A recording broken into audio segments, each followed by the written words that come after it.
475페이지 보세요.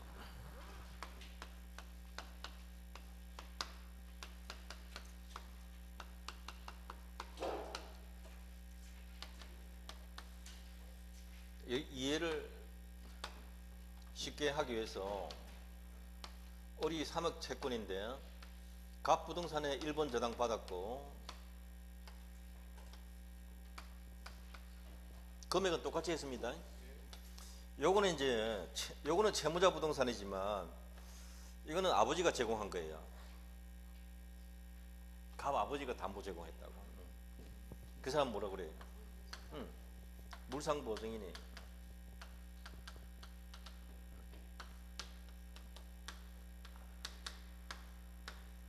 똑같이 생각하시면 돼요. 아까 그 후순위가 있을 수도 있고 없을 수도 있거든요. 후순위 있다 칩시다. 되시나요? 아까 똑같습니다. 이것도 둘 다 경매 청구하든 하나만 하든 자유라고요. 이해되시나요? 자, 전부 경매할게요. 첫 번째. 이것도 경매하고 이것도 경매하는 겁니다. 하나는 물상보증인 거죠. 비례배당하면 안 돼요.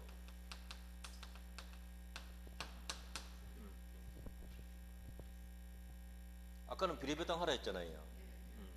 근데 여기서는 물상보증인 부동산 나오면 비례배당하면 안 돼요. 기억하셔야 돼요. 채무자 부동산에서 우선 배당해라. 이게 판례예요. 대부분 판례. 법 전문 없어요. 그럼 이게 2억짜리 아닙니까? 여기서 3억 배당해라 이 말이잖아요. 3억 줄 수가 없죠. 1억 부족하잖아요. 이 부족분을 물상보증인 Y 토지에서 배당을 해주라 이 말이에요. 그러면 건물에서는 얼마 받습니까? 2억을 받겠죠. 2억을 받고 여기서는 토지에서는 얼마 받아요? 이렇게 되는 거예요. 아까하고 반대죠. 건물에서 1억 받고 토지에서 2억 받았잖아요. 지금 순서상으로 보면 반대로 되어 있단 말이에요. 오히려 건물에서 2억 다 받고 부족한 거는 토지에서 또 1억 받는다. 이게 대부분 판례입니다. 자, 이게 이제 첫 번째 거. 이거는 전부 경매했을 때죠. 전부 경매했을 때. 그 다음에 이제 두 번째는 일부 경매합니다. 여러분 책에는 지금 보시면 갈로 1번하고 갈로 2번, 동그라미 1번, 동그라미 2번 두 개가 있어요. 475페이지. 동그라미 1번은 뭐라고 해놨습니까? 채무자 부동산이 먼저 경매되었다 이렇게 되어 있고요. 두 번째 동그라미 2번은 물상보증인 부동산이 먼저 경매되었다 이렇게 되어 있어요. 그 두 가지란 말이죠. 자, 봅니다.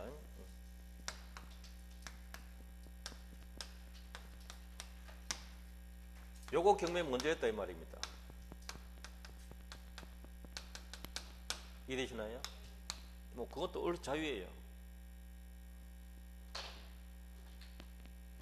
문제는 뭐가 있는가 하면 여기에 2번이 있거든요. 이 사람이 여기서 배당 다 받아야 되는데 2억짜리잖아요. 2억은 배당 받아. 근데 1억 배당 남았잖아요. 여기서 1억 배당 받을 수 있거든요. 문제는 이 사람이에요. 경매 부동산의 후순위자가 다른 부동산에 대위 들어갈 수 있느냐 이 문제예요. 못 들어가요. 여기는 남의 부동산이라. 자, 여러분 책에 동그라미 2번에 이게 물상보증인 부동산 먼저 경매합니다.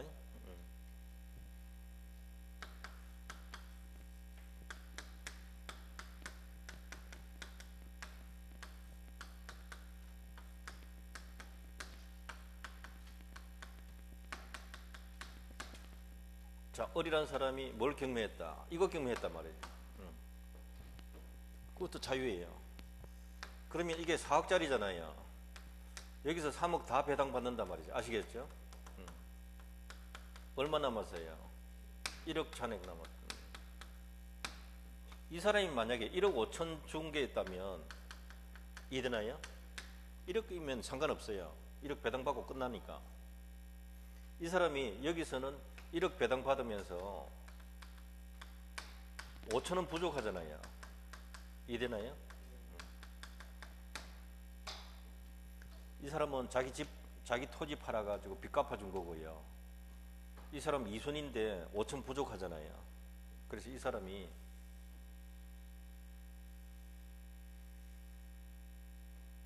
통째로 이 자리에 들어가요. 이해되나요? 그러면 이 건물 경매를 통해서 2억 나오는데 배당을 누가 받을까요? 1순위가 정입니다. 정이 5천 배당 받아가요. 왜냐하면 이 사람은 이 사람의 채권자거든. 그걸 기억하셔야 돼요. 이 사람은 갑의 채권자예요. 정이 우선 배당받고요. 그 다음에 남는 돈에서 물상보증인이 받아가요. 대신 갚아줬으니까.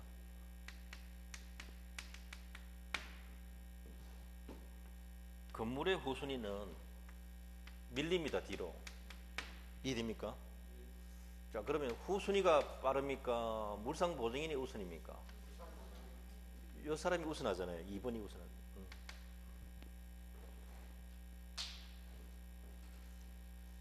이 세 개가 대분 판례입니다. 대분 판례는 다 뭐가 있습니까? 물상보증인이 있을 때 이야기입니다. 아시겠어요? 좀 전에 저기서 설명드린 것은 둘 다 채무자 부동산 소유일 때 이야기였어요. 법 조문은. 이것만 구분하시면 돼요. 안 지울게요.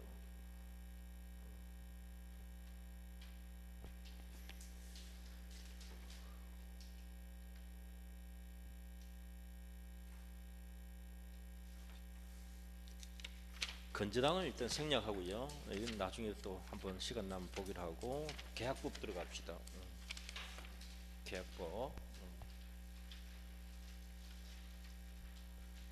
496페이지 497페이지 496페이지 이하 계약법.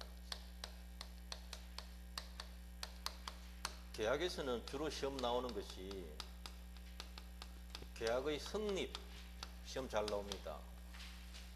그 다음 두 번째 계약의 종류가 시험에 잘 나와요. 종류. 또 세 번째는 동시이행 문제예요. 동시이행의 항변권 문제. 이해되시나요? 네 번째는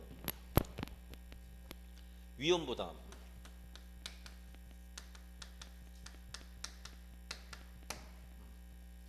다섯 번째는 계약 해제 아니죠. 하나 더 있습니다. 제3자를 위한 계약. 이건 거의 고정으로 나옵니다. 거의 99% 거의 그대로 나옵니다. 제3자를 위한 계약.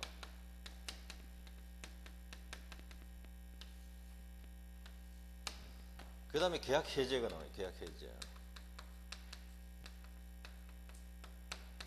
그리고 제3자 보호. 이게 계약 총칙 부분에 앞부분에 한 6문제가 이렇게 나온단 말이에요. 이 자리가 주된 부분이단 말이죠. 강론에 들어가면 매매, 교환, 임대차 세 가지인데요. 교환 문제가 가끔 시험 나와요. 근데 매매하고 성격이 거의 같으니까 매매에서는 계약금 계약, 계약금 계약 해제, 이게 시험에 아주 잘 나오고요. 교환 계약을 낼 수도 있죠. 위험 부담을 대체시켜서 낼 수도 있고요. 그 다음에 이제 담보 책임인데, 이 담보 책임은 법 조문이 15개나 되는데 문제는 1개 내고 있어요. 이게 아주 머리 아픈 자리예요. 양이 많아요. 그 다음에 임대차. 임대차 들어가면 2문제 정도 내는데, 토지 임대차. 토지 임대차는 시험 제일 많이 나오는 것이 지상물 매수 청구권이에요. 토지 임대차 하면 지상물 매수 청구권 의심을 해야 돼요. 이거 내려고 이거 내는 거예요. 그 다음에 건물 임대차에 있어서는 부속물 매수 청구권, 이걸 시험 내기도 하고요.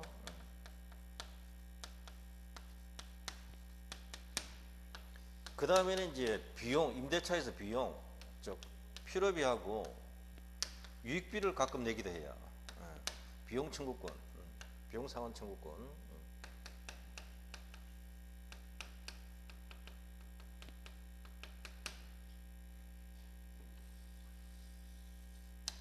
그 다음에 하나 더 있습니다.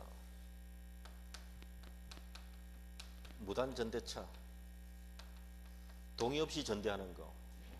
동의 있는 전대차.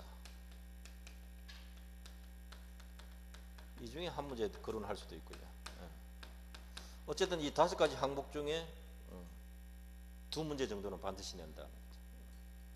제일 많이 나온 건 이거였어요. 1번하고 4번이요.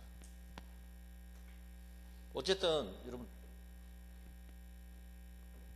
일단 5가지 무슨 말인지 공부해야 됩니까? 안 해도 됩니까? 해야 시험 치러 갈 자격이 있습니다. 안 하고 연필만 덜렁 들고 가면 안 됩니다. 공부를 해야 돼요. 자, 이거 공부 다 하고 나면 복습은 어디에 해야 돼요?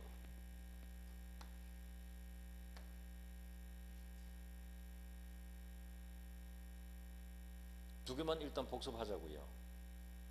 잘 알 때까지. 그럼 나중에 세 번째 볼 때는 뭐 보면 됩니까?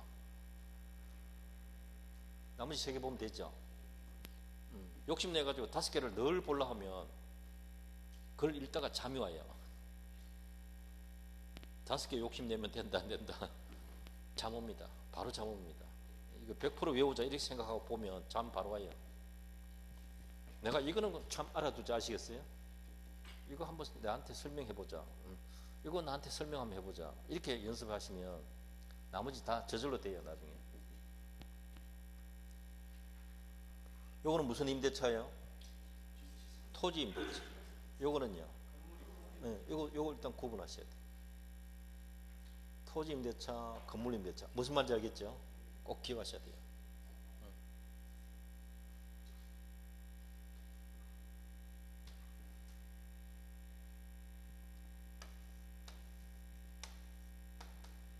열 문제. 계약법에서 10문제 내거든요. 복습하시면 된다니까.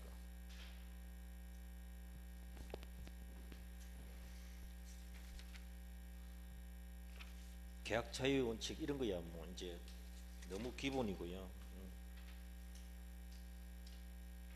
약관 이것도 거의 잘 안 나옵니다. 놔두고. 그 502페이지 보세요.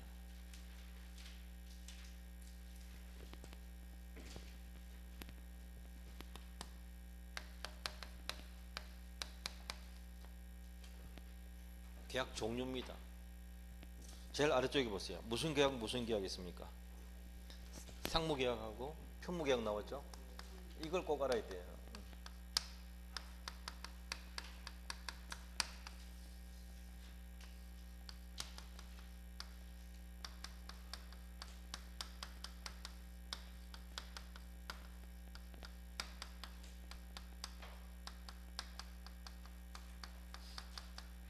계약은 계약인데 서로 대가적 채무를 부담한다. 되시나요? 양쪽이 서로 마주보는 채무를 부담한다고요. 이렇게.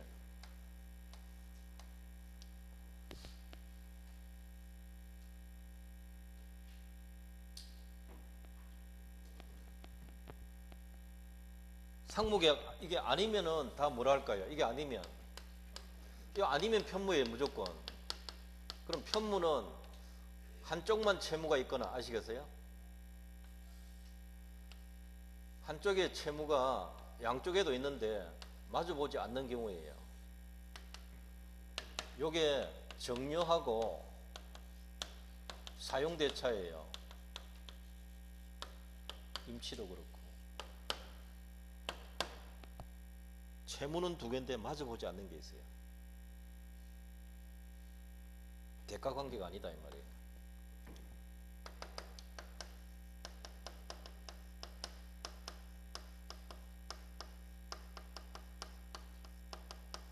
현상 광고 계약.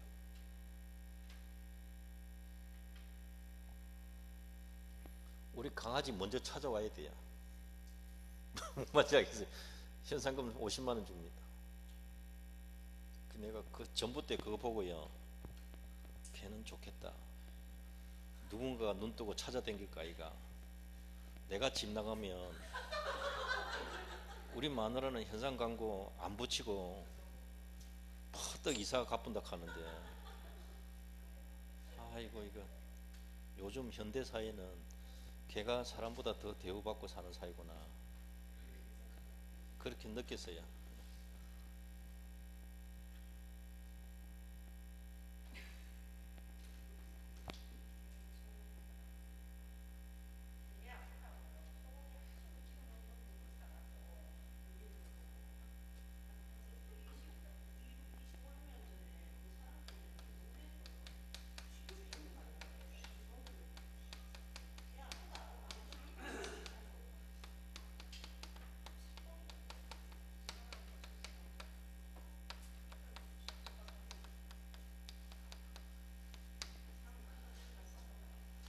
매매 계약, 교환 계약, 임대차 계약은 두 채무가 마주보고 있대요. 예, 그래서 상호 계약이에요. 예. 그죠? 그냥 여기서 시험 내기도 해요. 상호 계약 아닌 거 찾으라 하면 이거 찾아야 되죠. 그렇게 찾게 돼요. 또 그걸로 매매는 편무 계약이다, 이런 식으로 낼 수도 있거든요. 이게 중요하다니까요. 그게 왜 중요합니까? 이제 물어봐야 돼요. 왜 중요하냐? 여기에만 적용되는 법이 두 개가 있어요. 여기에만 적용되는 법이 두 가지가 있다고요.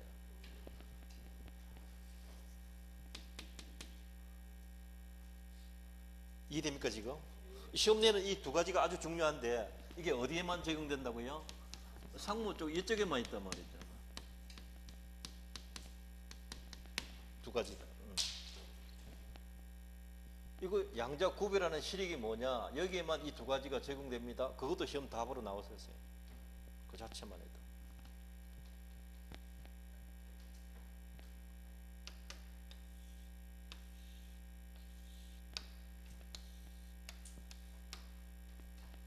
이거 꼭 알으셔야 됩니다. 이거요. 계약법 하는 이유가 이거 배우는 거예요. 이거 때문에. 우리 뭘 중개합니까? 주로 매매 중개할 거 아닙니까? 그러니까 이거는 꼭 알아야 된다 이 말이에요.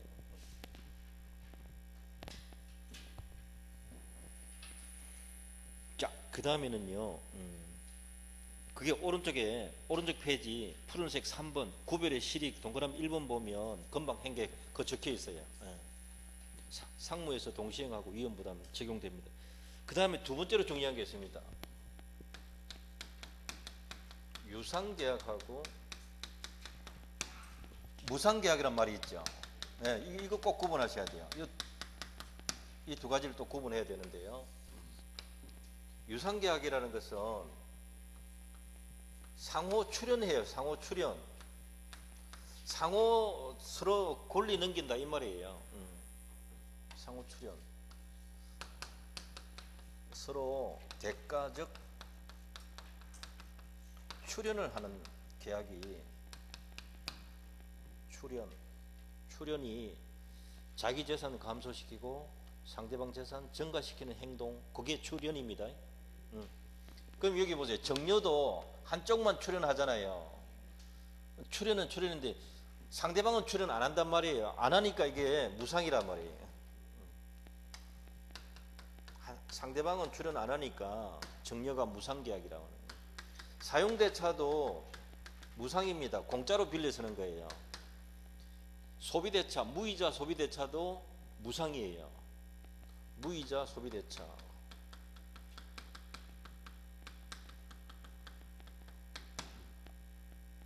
무상임치도 마찬가지예요. 물건을 공짜로 맡기는 것, 무상이란 말이에요.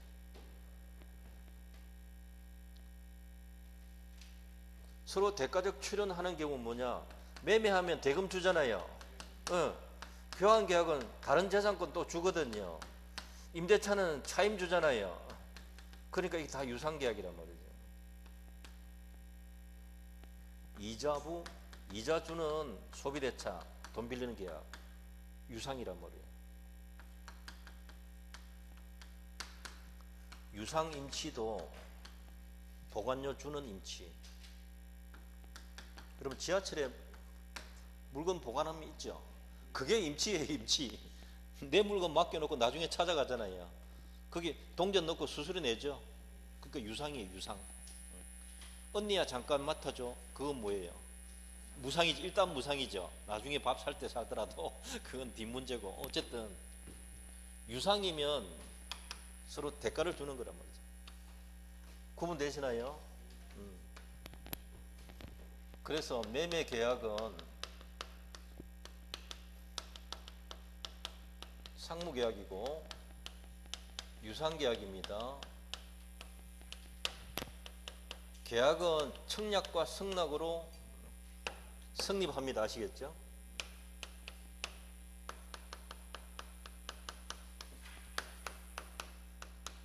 합의만 되면 성립하거든요. 계약서 써야 되나요? 안 써도 되나요? 특별한 방식 요하지 않는다 이 말이거든요. 요식이 아니다. 합의만 하면 된다. 그러면 매매계약, 교환계약, 임대차 계약은 상무, 유상, 낙성, 불요식 계약이다. 되시나요? 이렇게 되는 거예요.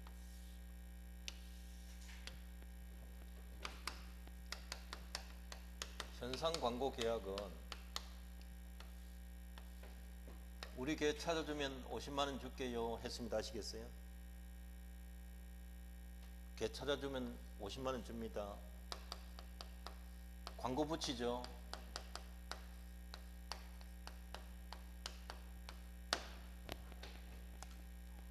낚이길 바랍니다. 이 뜻이에요.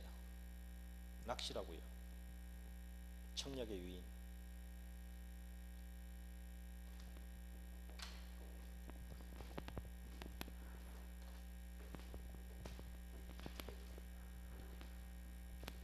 그 개를 찾아옵니다. 아시겠어요?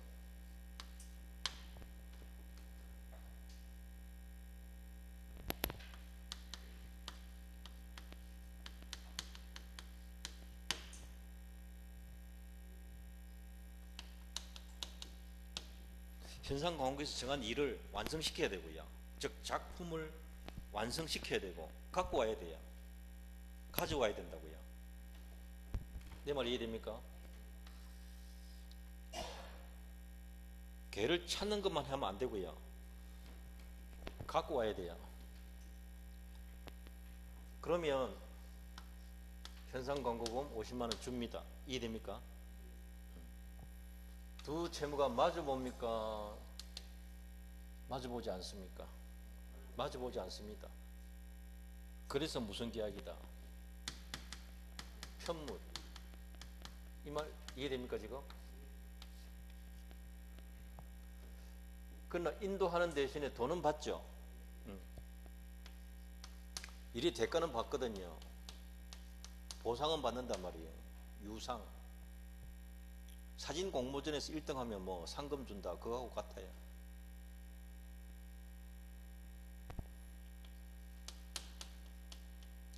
이건 청약, 요게 청약이에요. 내가 응할게. 제대로 했네. 내가 승낙하는 거예요. 아시겠어요? 많은 사람이 청약할 수 있어요. 사진 공모전에 많은 사람이 사진을 낸단 말이에요. 근데 물건 가져와야 된다, 안 가져와야 된다? 가져와야 돼요. 물건의 인도를 요한다. 요물 계약이다. 되시나요? 계약서는 안 써도 돼요. 합의만 하면 돼요. 적힌 대로 합의하면 돼요. 광고한 대로 합의만 하면 돼요. 응모하면 돼요.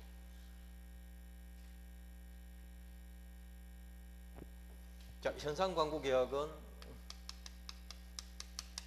편모계약이면서도 유상계약이고요.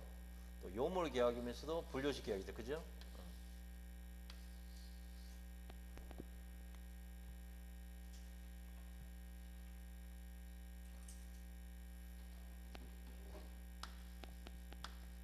모든 상무계약은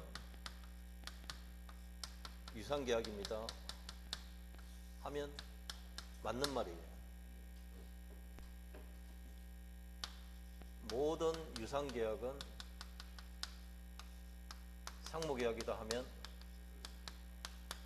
이건 틀린 말인데 이해됩니까 지금? 이거 두 번이나 시험 냈어요. 그러니까 이까지 공부 안 하면 맞출 수 있습니까 없습니까? 못 맞추잖아요. 모든 유상계약이 상무계약이다 하면 틀린 말이 돼. 유상계약이면서도 편무계약이라는 현상권고계약이 있단 말이죠. 성격이 다르다 이 말이죠. 근데 모든 상무계약은 유상계약은 맞다는 거죠.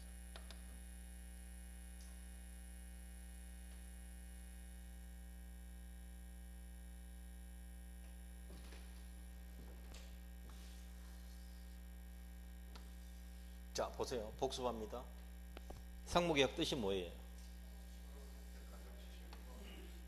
서로 채무부담하는 거예요. 아시겠어요?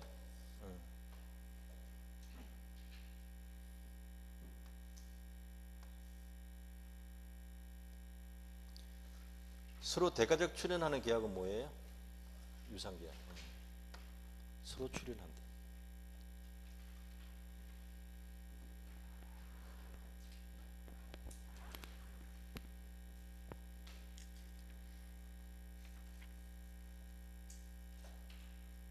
다음 페이지 보시면 3번 보세요. 구별의 실익. 유상, 무상 뭐 때문에 구별하는가? 유상에서 담보 책임이 적용됩니다. 유상에서 뭐가 적용된다고요? 담보 책임이 적용되고요. 매매에 관한 규정이 다른 유상계약에 준용됩니다. 그 말이 들어가야 되는데 그 말이 안 들어가 있네요. 구별의 실익에 거기다가 옆에다가 3번 구별 실익에다가 매매 규정을 다른 유상계약에 준용한다. 그 핵심 내용이 담보 책임이에요. 계약금 계약도 있고요. 그 다음에 4번 보세요. 상무하고 유상하고 관계 나왔죠. 네, 요 부분인데요. 1번에 보세요. 상무계약은 모두 언제나 유상이다. 맞는 말이에요. 근데 동그라미 2번에 모든 유상계약이 상무계약인 건 아니다. 왜요? 편무계약은 현상광고계약은 유상이면서도 편무잖아요. 그것 때문에 그래요. 동그라미 3번에 요약되어 있잖아요. 상무계약은 모두 유상계약인데 유상계약이 반드시 상무계약인 건 아니다. 그걸 각각 시험 냈던 적이 있습니다. 자, 그 다음에 청약과 승낙으로 이루어지면 낙승이라 하고요. 거기다가 하나 더 물건의 인도도 필요하다 하면 요물계약이에요. 요물계약에 보시면 동그라미 2번에 계약금 계약을 꼭 기억하셔야 돼요. 계약금 계약. 지금 이 요물계약의 대표적인 것이 지금 현상 광고 나왔는데요. 계약금 계약도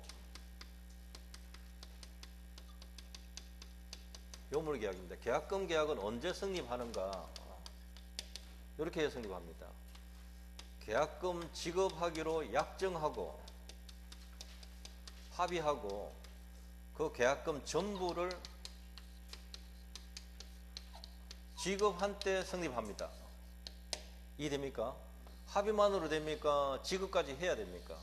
지급까지 해야 성립합니다. 그래서 이게 요물계약이다 이 말이에요. 물건의 인도를 요한다. 현상광고계약도 마찬가지고요.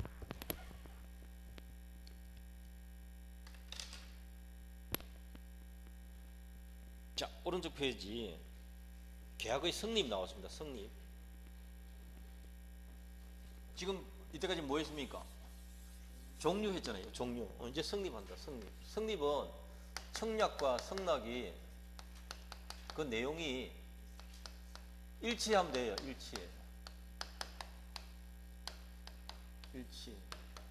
이 내용의 일치인데요. 내용의 일치가 객관적 일치랍니다. 객관적 일치. 또 뭐가 일치해야 되는가 하면 사람이 일치해야 돼요. 갑이 어렵게 판다고 했는데 병이 사겠다 하면 일치가 안 된다. 당사자 일치해야 돼요. 이게 이제 주관적 일치인 거예요. 객관적 일치, 주관적 일치. 그게 다예요.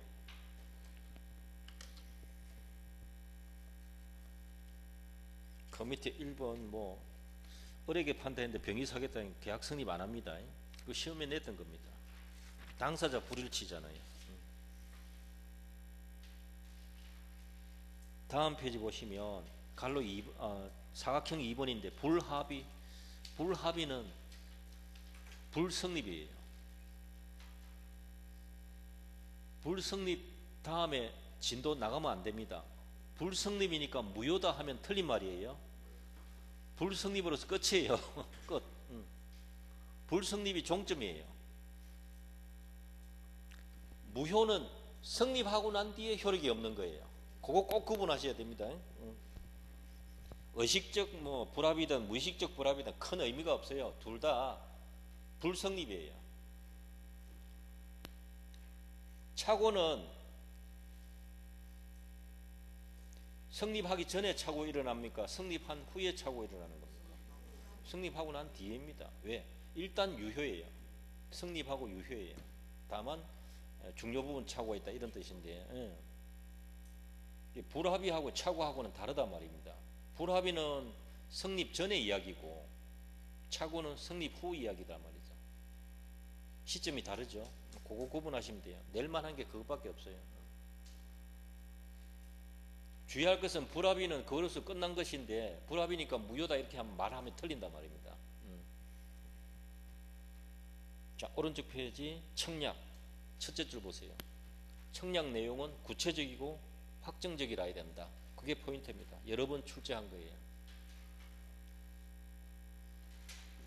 청약의 유의는 상대방이 청약하도록 유인하는 겁니다. 쉽게 말하면. 그래서 물건의 가격을 기록하지 않고 진열해두면 유인이에요. 유인. 가격 적어놓으면 청약이고요. 그때 소비자가 사겠다고 집어들면 성락이 되는 거죠. 그 차이입니다. 다음 페이지 3번 청약 상대방은 누구인가? 누구한테 청약해야 되는가? 아무에게나 해도 됩니다. 불특정 다수에게 해야 된다.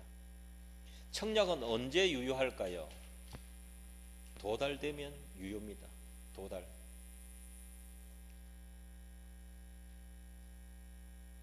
그래서 527조, 528조, 529조 조문을 읽으세요.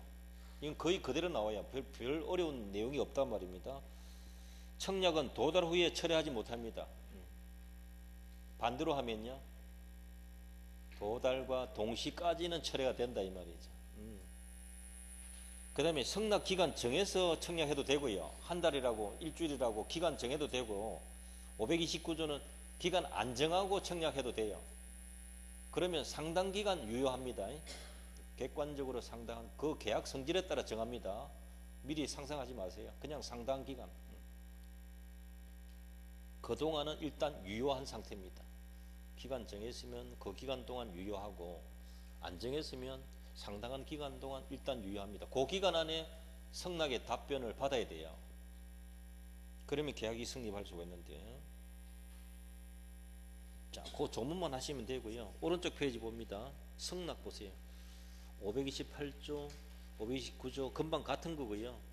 530, 531조를 봐야 돼요. 두 조문. 자, 530조 보면 무슨 성락? 연착되었다. 자, 4월 8일까지 답변을 주세요 했는데 9일날 답변한다든지 그러면 이건 청약도 무효됐고요. 성락도 실효된 겁니다. 둘 다 실효된 것인데 다만 이 사람이 의사는 있구나 이렇게 되잖아요. 연착돼 있지만 그래서 그것을 원청약자가 새로운 청약으로 볼 수 있다. 새 청약으로 볼 수 있다. 그렇게 하시면 되고요. 그 다음에 격지자 간의 계약은, 격지자라는 것은 시간적으로 도달되는데 시간이 걸리는 이 뜻이에요. 시간적 격지자 개념이에요. 한자는 장소적으로 떨어졌다 이 뜻인데 법률 용어로는 시간적으로 시간이 걸리는 이 뜻이에요. 의사표시가 도달되는데 시간이 걸리는. 그러니까 우편으로 계약하면 다 격지자예요. 하루 이틀 걸리니까.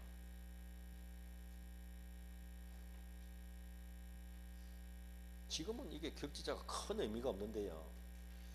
영국 신사가 이태리 신발 명장에게 신발 주문한다고 집사를 보내가 말 태워서 보냈단 말이에요. 10켤레 사겠다고. 아시겠어요? 그럼 이 청약이 도달하는데 한 달 걸린다. 아시겠어요? 말 타고 알프스 건너가야 되니까, 넘어가야 되니까. 그 답변 오는데 또 한 달 걸릴 거 아닙니까? 이해되시나요? 그 가격에 10켤레 당신에게 팔겠습니다 라고 우편물 보냈을 때 계약이 성립한다 이 말이에요. 그러니까 청약이 발신주의입니까? 성낙이 발신주의입니까? 성낙이 발신주의다 이 말이에요. 참으로 격지자죠. 요즘은 뭐 전자시대라서 격지자 논할 필요가 거의 없는데 초기에는 정말로 격지자 간의 계약만 있었다. 살게 하는데 며칠 걸리고 팔게 하는데 며칠 걸리고 그랬습니다. 그래서 그런 거예요. 청약은 먼저 도달해야 되고 성낙은 발송해야 됩니다. 다만 성낙 발송했는데 도달 안 되면 어떻게 되나요? 이게 또 문제죠. 그래서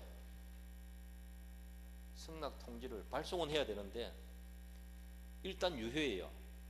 도달 안 하면 무효가 돼요. 이게 정지 조건입니까? 해제 조건입니까?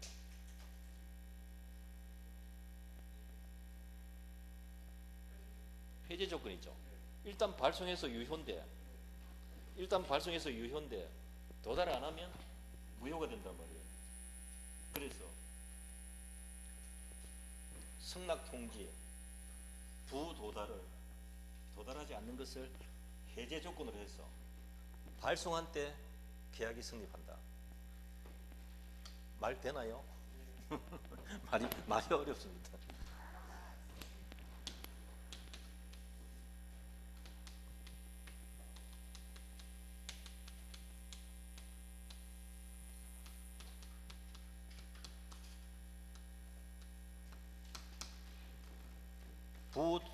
성낙 통지가 부도달을 해제 조건 맞죠? 해제 조건을 하여 발송한 때 성립한다. 되시나요?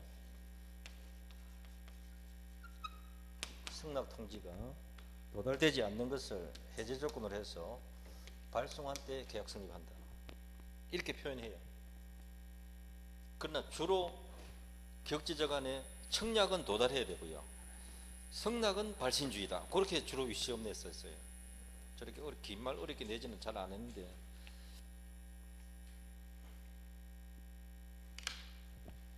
자, 그 밑에 읽으실 것이 2번 보십시오. 성낙 상대방은 누구한테? 청약자에게 해야 돼요. 이건 아무한테나 하면 안 돼요. 청약자에게만 해야 돼요. 그게 동그라미 1, 2번입니다. 그 다음에 조건부 성낙해도 되는가? 가격을 좀 다르게 하면 내가 성낙하겠다. 이렇게 해도 되는가? 해도 되긴 됩니다. 그러면 조건을 붙이거나 변경을 가한 성낙은 원청약을 거절하고 새로 청약한 것으로 봅니다. 다르게 청약한 거다 이 뜻입니다. 그럼 원래 청약자가 성낙해야 계약이 성립하는 겁니다. 그거 생각하시면 되고요. 다음 페이지 갈로 3번 보세요. 갈로 3번 중간 위에 있는데요. 청약자가 일정 기간 내에 회답이 없으면 계약 성립한 걸로 인정하겠다 이런 식으로 통보해도 성낙자가 성낙할 의무가 있다 없다? 없습니다. 심지어 물건을 같이 보냈을 때 돌려줄 의무까지 있는가? 없습니다. 그렇다고 물건 파손시키면 안 됩니다. 남의 거라서. 그것도 몇 번이나 출제했고요. 자, 승낙 기간 안에 승낙이 도달해야 된다 했죠. 그런데 연착되면 어떻게 되는가? 새로운 청약으로 볼 수 있다. 아까 조문 봤잖아요. 사고로 인한 연착이 있어요. 사고로 인한 연착은 이런 뜻이에요. 사고로 인한 연착은 요 기간 안에 발송을 해가지고 제때 도달되리라 생각했는데 보통 그냥 제때 도달돼요. 근데 우체부가 늦게 갖다 줬다 아시겠어요? 이게 사고에 의한 연착이에요. 사고에 의한 연착. 그럼 발송한 사람은 제때 발송했다라고 생각하고 있단 말이죠. 그것 때문에 청약자에게 우리 민법은 연착 통지 의무가 있다 이렇게 해놨어요. 근데 연착 통지를 안 했으면은 연착되지 아니한 것으로 본다. 되시나요? 그러면 제때 도달되어 계약 성립한 걸로 보겠다 이 말입니다.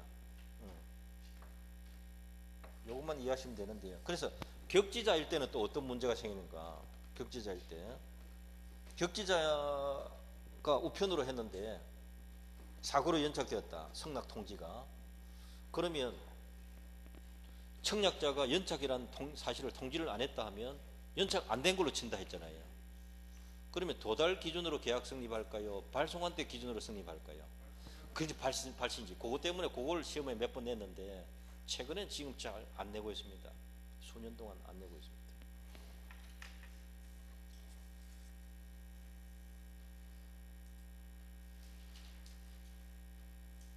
사고에 의한 연착. 예. 자, 그 정도 하시면 되고요. 다음 페이지 보시면 제목 보세요. 사각형 1번 의사실현, 2번 교차 청약. 이렇게 해도 계약 성립할 수 있어요. 의사실현 같은 대표적인 경우가 방문 판매원이 왔을 때 물건 일단 놔두라. 내일 통보할게 했는데 그날 저녁에 뜯어섰다면 그 시점에 계약이 성립한다 이거죠. 성낙으로 볼 수 있는 어떤 행위가 있을 때 계약 성립하는 걸로 보는 것. 그게 의사실현이에요. 의사표시가 아니고 의사실현. 단어만 주의하면 돼요. 그러면 상대방이 알았을 때입니까? 실제로 몰라도 뜯어섰을 때입니까? 사용했을 때. 바로 그때. 바로 계약 성립. 교차 청약은 더 쉬워요. 우연히 청약했는데 내용이 똑같다는 거죠. 그러면 자동 일치되잖아요. 그럼 어느 걸 갖다가 성낙으로 보면 됩니까? 뒤에 도달한 걸 성낙으로 하시면 돼요. 지문 자주 안 나와요. 가끔 나와요. 주로 뭘 공부해야 돼요? 청약과 성낙, 연착된 성낙, 그거 주의하셔야 돼요. 청약의 의사표시는 철회할 수 있다 없다? 철회 못합니다. 법 전문은 굉장히 간단하게 되어 있어요. 청약의 의사표시는 이를 철회하지 못한다. 논리적으로 언제부터 철회 못하는가? 도달 후부터는 철회 못하는 거예요. 도달 전에는 철회할 수가 있어요. 성낙 기간 안 정하고 청약했을 때 그 청약은 즉시 효력을 잃는다 하면 틀린 말이에요. 상당한 기간 동안은 유효하다. 되시죠? 청약과 성낙은 내용이 일치돼야 된다. 계약 책임성 과실 책임 별거 없어요. 나중에 문제 하나만 보면 되는. 자, 일단 거기까지 해두고요. 다음 시간에는 519